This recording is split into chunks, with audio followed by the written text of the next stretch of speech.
Hello, it's Talkies Entertainment again, and you are welcome.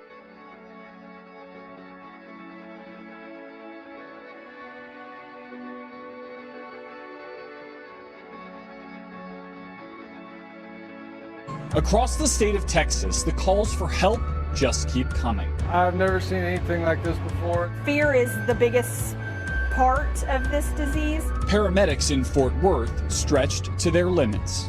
So to us, everybody that we come in contact with, we automatically treat as if they're COVID positive. I just think that sounds exhausting. It is. The days are longer.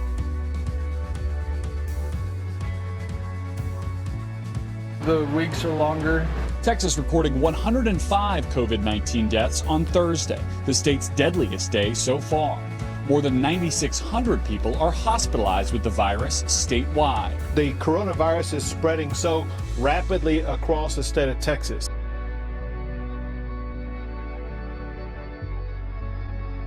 Governor Greg Abbott warning next week's numbers will be worse, ordering the suspension of elective surgeries in dozens of counties and reminding Texans to follow his statewide mask order or risk another shutdown. The only way we can prevent Texas from being shut down is for everybody to adopt this practice of wearing a face mask.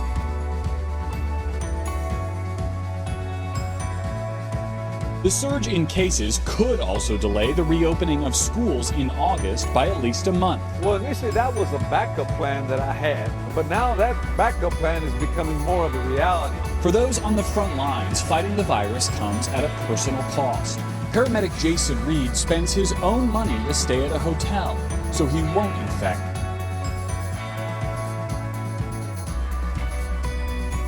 his teenage son. And even when I'm home, me and my son used to be really close. We'd always sit real close to each other. And since this whole COVID thing's been going on, I make sure that we stay decent amount of distance from each other just because I'm afraid that I would potentially give it to him if I bring it home with me. He's got to be so proud of what you're doing. I'd like to think so.